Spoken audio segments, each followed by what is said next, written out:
அதான் நான் சொன்னேன்ல, Java is very powerful, right? So இப்போ ஜாவா 8ல் வந்து பார்த்தீங்கன்னா ஒரு நியூ ஃபீச்சர் ஆட் பண்ணியிருக்காங்க. எப்படி நம்ம டிஃபால்ட் மெத்தட், அப்ஸ்ட்ராக்ட் மெத்தட் இல்லாமல் டிஃபால்ட் மெத்தட் வந்து இன்டர்ஃபேஸில் ஆட் பண்ணுற மாதிரி ஃபங்க்ஷனல் இன்டர்ஃபேஸ்னு ஒன்று ஆட் பண்ணிடலாம். அது என்ன ஃபங்க்ஷனல் இன்டர்ஃபேஸ்? நார்மலாக பாருங்கள், இப்போ ஒரு சிம்பிளாக ஒன்று எழுதுகிறேன்.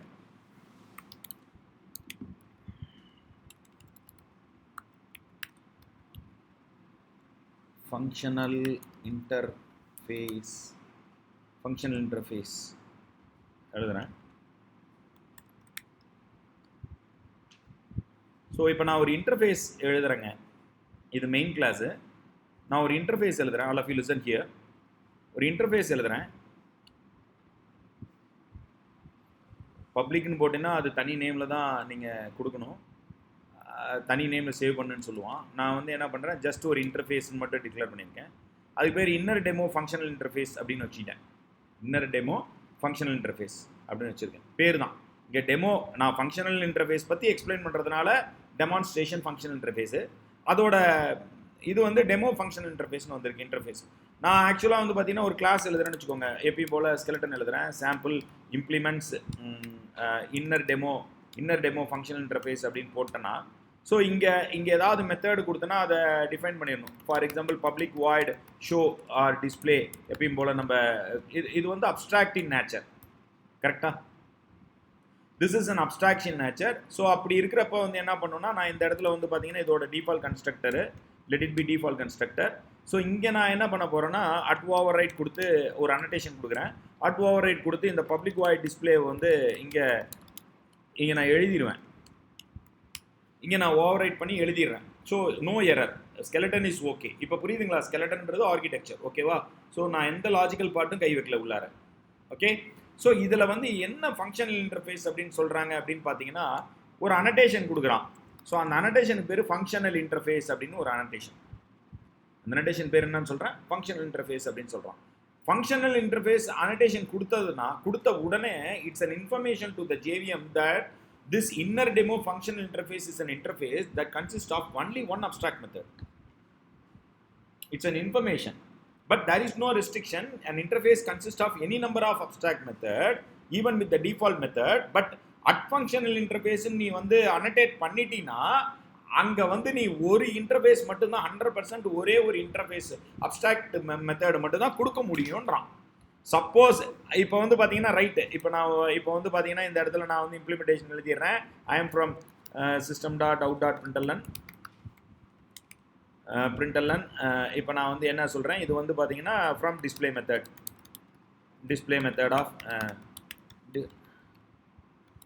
மெத்தட் ஆஃப் இன்டர்ஃபேஸ் அப்படின்னு எழுதிடுறேன், ஓகேவா? இது ஒர்க் ஆகும். இது ஓவர் ரைட் ஆகிடுச்சு. இந்த இடத்துல ஒர்க் ஆகும், பர்ஃபெக்டாக ஒர்க் ஆகும். அதான் பர்ஃபெக்டாக ஒர்க் ஆகும். இப்போ நான் வந்து சாம்பிளுக்கு ஆப்ஜெக்ட் கிரியேட் பண்ணுறேன். நியூ சாம்பிள் ஆஃப் அப்படின்னு கிரியேட் பண்ணிட்டேன். டாட் டிஸ்பிளே அப்படின்னு கூப்பிட்டேன்னா எனக்கு ஒர்க் ஆகும், பர்ஃபெக்டாக ஒர்க் ஆகும். ஓகே, இந்த இடத்துல பர்ஃபெக்டாக எனக்கு ஒர்க் ஆகும். பாருங்கள், நான் எக்ஸிக்யூட் பண்ணுறேன்.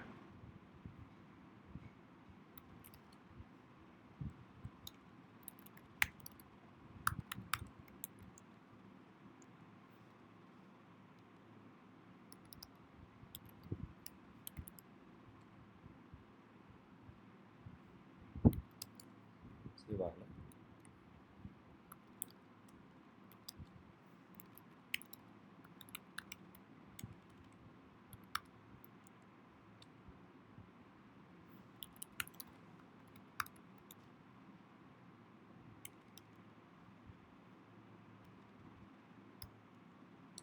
பாருங்க, from display method of interface work ஆகுதா?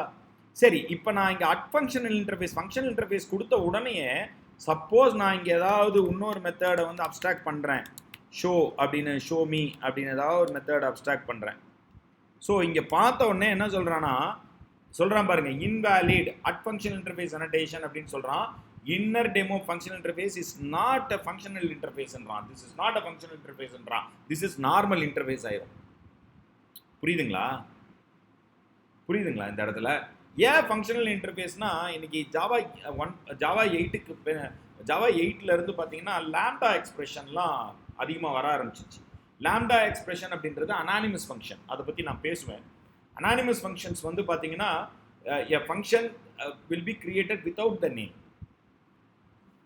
A function may have any number of parameters but only one statement. அதெல்லாம் என்னன்னு சொல்லுவோம், anonymous function or lambda function. இந்த லாம்டா ஃபங்க்ஷன்லாம் வந்து பார்த்தீங்கன்னா இன்னைக்கு ஃபங்க்ஷனல் இன்டர்ஃபேஸில் it's a very big work. இன்னைக்கு டிஃபால்ட் மெத்தட் எழுதுறது வந்து பார்த்தீங்கன்னா இன்னைக்கு எல்லாமே லாம்டா எக்ஸ்பிரஷனாகவே எழுதிட்டு இருக்கோம். அதனால என்ன ஆகும் அப்படின்னு பார்த்தீங்கன்னா இன் ஃபியூச்சரில் ட்ரெண்டே மாறுது. அதனால தான் இந்த மாதிரியான அப்டேட்ஸ்லாம் இருக்கு. இதுல இருந்து நீங்க என்ன தெரிஞ்சுக்கணும் அப்படின்னா, இந்த ஃபங்க்ஷனல் இன்டர்ஃபேஸ்னு கொடுத்துட்டீங்கன்னா it won't allow the other abstract method. ஒரே ஒரு அப்ஸ்ட்ராக்ட் மெத்தட் மட்டும் இருக்கிறது தான் என்னன்னு சொல்லுவோம்னா ஃபங்க்ஷனல் இன்டர்ஃபேஸ். ஒன்றும் இல்லை, நீங்கள் கொடுக்கலனாலும் பை டிஃபால்ட்டாக ஃபங்க்ஷனல் இன்டர்ஃபேஸ் தான்.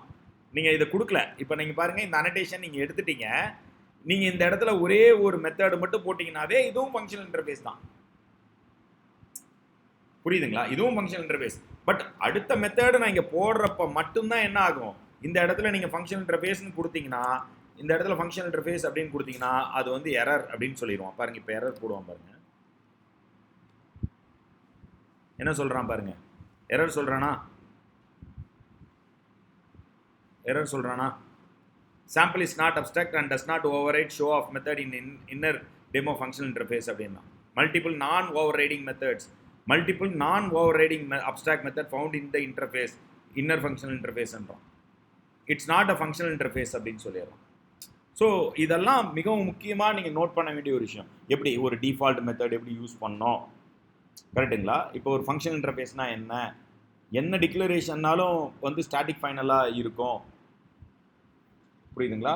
ஸ்டாட்டிக் மெத்தடையும் டிக்ளேர் பண்ணலாம் உள்ளார இன்டர்ஃபேஸ்க்குள்ளார. டிஃபால்ட் மெத்தட் கொடுத்தோம்ல, ஒரு இன்டர்ஃபேஸ்க்குள்ளார டிஃபால்ட் மெத்தட் கொடுத்தோம்ல, அது போல் நீங்கள் ஸ்டாட்டிக் மெத்தடையும் கொடுக்கலாம். பார்க்கலாமா ஒரு சின்ன எக்ஸாம்பிள்? ஸோ இப்போ நான் வந்து இந்த ஃபங்க்ஷனல் இன்டர்ஃபேஸ் புரிஞ்சிருப்பீங்கன்னு நினைக்கிறேன். இன்னொரு சின்ன எக்ஸாம்பிள் போடுறேன். Demo static method interface dot Java.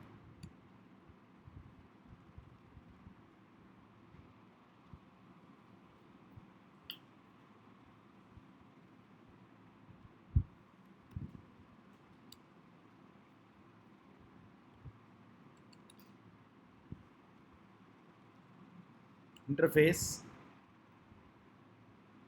Okay, அவனே கிரியேட் பண்ணிக்கிட்டான், ஒன்றும் பிரச்சனை இல்லை. பப்ளிக் இங்கே வந்து பார்த்தீங்கன்னா ஸ்டாட்டிக் வாய்ட் ஷோமி அப்படின்னு நான் எழுதுறேன். ஸ்டாட்டிக் வாய்ட் ஷோமி அப்படின்னு எழுதுறேன். This method require a body instead of semicolon அப்படின்றான். த பப்ளிக் டைப் இங்கே வந்து பப்ளிக் டைப்பு, அதனால் separate class. This method require a body instead of the semicolon அப்படின்றான். எடுக்கல this.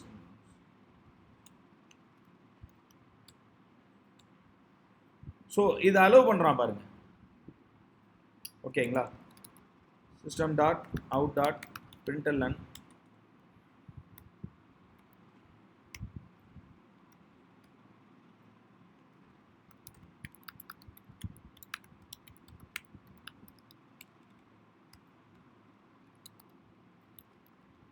From static method of interface அப்படின்னு நான் கொடுத்துட்டேன். கரெக்டுங்களா? இதை நான் கொடுத்துட்டேன். ஸோ இது வந்து அக்செப்ட் ஆகிடுச்சு பாருங்க, இந்த இடத்துல அக்செப்ட் ஆகிடுச்சு பாருங்க.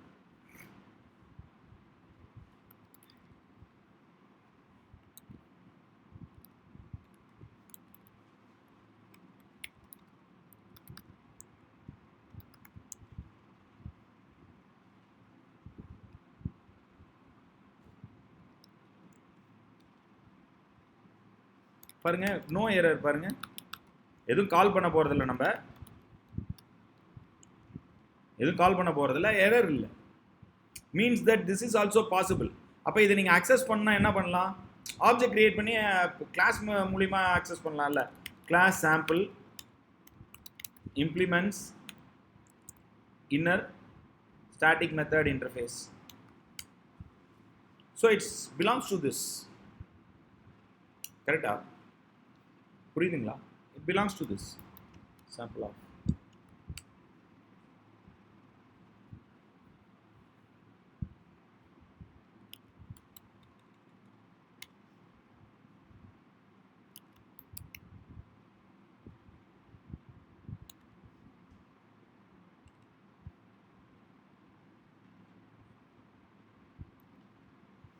பாருங்க show me.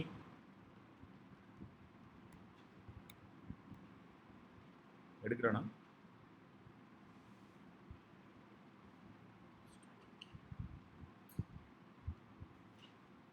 வரலை.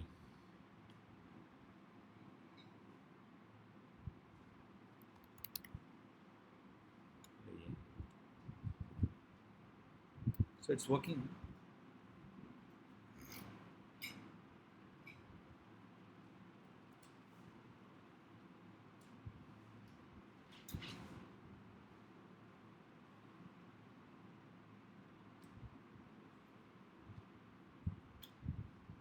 Static void method name, right தானே?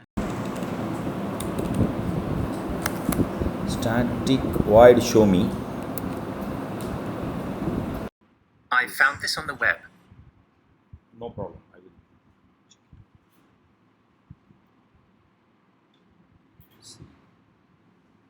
Show me.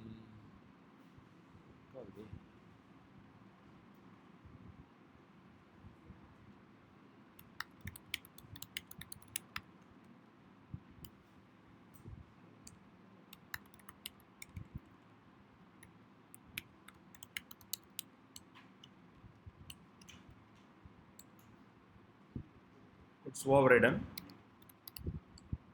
Override ஆயிடுச்சு.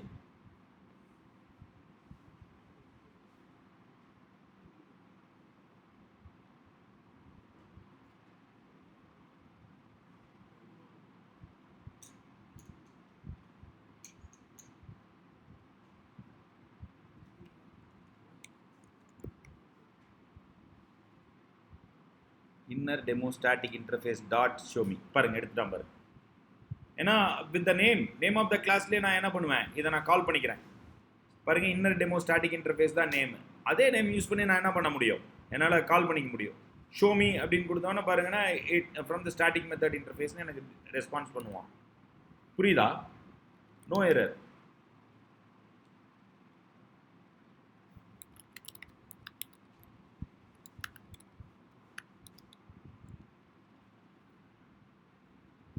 ரைட், புரியுதுங்களா?